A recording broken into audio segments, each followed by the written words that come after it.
அனைவருக்கும் வணக்கம். இன்றைய தினமணி செய்தித்தாள்ல என்ன செய்திகள் இருக்கு அப்படிங்கிறத பார்ப்போம்.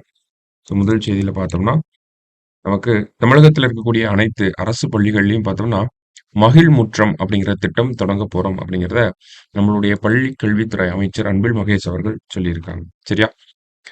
சோ மகிழ் முற்றம் திட்டம். இந்த திட்டத்தினுடைய நோக்கம் என்னவாக இருக்கு அப்படின்னு பார்த்தோம்னா, அரசு பள்ளியில இருக்கக்கூடிய மாணவர்களுக்கு தலைமை பண்பை ஊக்குவிக்கக்கூடிய வகையில இந்த திட்டம் அமையும் அப்படின்னு சொல்றாங்க.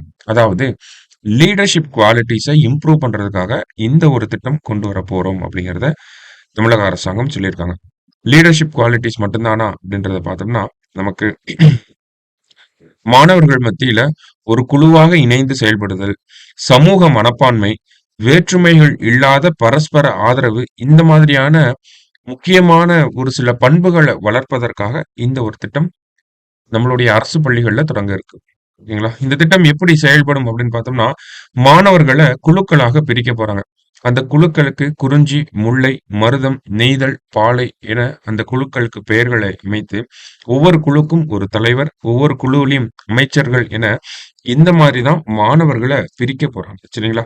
குழுக்களாக பிரிச்சு உங்களுக்கு அந்த குழுக்கள்லயே ஒருத்தரை வந்து தலைவராக போடுறது, மீதி இருக்கக்கூடிய ஆட்கள வந்து அமைச்சர்களாக போட்டு பள்ளிகள்ல இருக்கக்கூடிய முக்கியமான ஒரு சில நிகழ்வுகள மாணவர்களே வந்து எடுத்து பண்ற மாரியான விஷயங்கள்லாம் இந்த திட்டத்துக்கு கீழ இருக்கப்போது. அதே மாரி இவங்கள வந்து தலைவர்கள், அமைச்சர்கள் அப்படின்னு பிரிக்கிறது எதுக்காக அப்படின்னு பார்த்தோம்னா, மாணவர்கள் மத்தியில இந்த அரசியல் சார்ந்த அறிவுகள், அனுபவங்கள் எல்லாத்தையும் கொண்டு வரணும் அப்படிங்கிற நோக்கத்துக்காக தான் இந்த ஒரு விஷயத்த பண்றாங்க. சரியா? மகிழ்முற்றம் திட்டம் அப்படிங்கிறது மாணவர்களுக்காக கொண்டு வரப்பட்டிருக்கு. தலைமை பண்பை உருவாக்குறதுல முக்கியமான ஒரு பங்களிக்க போகுது அப்படிங்கிறதையும் சொல்லியிருக்கிறாங்க. சரியா? ஸோ அததான் நம்ம முதல் செய்தியில பார்க்கிறோம். அடுத்ததா பார்த்தோம்னா, நமக்கு இன்றைய திருக்குறள். பெரும்பொருளால் பெட்டகதாகி அருங்கேட்டால் ஆற்ற விளைவது நாடு. மிக்க பொருள்வரம் உடையதாய் எல்லோரும் விரும்பத்தக்கதாய் கேடு இல்லாததாய் மிகுதியாக விளைபொருள் தருவதே நாடாகும் அப்படின்னு சொல்றாங்க. அதாவது செல்வம் அப்படிங்கிறது அதிகமாக இருக்கணும். எல்லோரும் விரும்பக்கூடிய ஒரு ஆட்சியாக இருக்கணும். எந்த ஒரு கேடும் இல்லாத ஒரு ஆட்சியாக இருக்கணும். விளைபொருட்கள், விவசாயம் அந்த மாதிரியான விளைபொருட்கள் எல்லாமே மிகுதியாக இருக்கக்கூடியதை ஒரு சிறந்த நாடு அப்படின்னு சொல்லி திருவள்ளுவர் சொல்றார். திருக்குறள் எண் 732 அதிகாரம் 4. அடுத்ததா பார்த்தோம்னா, நிலத்தடி நீர் மேலாண்மைக்காக மத்திய நீர்வள அமைச்சகத்தினால ஒரு புதிய இணையதளம் அப்படிங்கிறது உருவாக்கப்பட்டிருக்கு. ஸோ ஜல்சக்தி மினிஸ்ட்ரி அவங்க என்ன சொல்லியிருக்காங்க அப்படின்னா, பூநீர் ஆப் அப்படின்னு சொல்லி ஒரு அப்ளிகேஷனை கொண்டு வந்திருக்காங்க.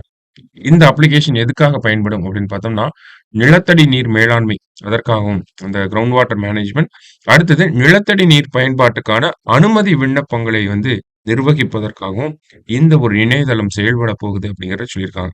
Okay. So ground water management and then அதற்கு ரிலேட்டடான அப்ரூவல்ஸை பத்தி இந்த ஒரு ஆப் அப்படிங்கிறது நமக்கு இருக்கும். சரியா? ஸோ ஜஸ்ட் அதை மட்டும் நம்ம தெரிஞ்சுக்கிட்டா போதும்.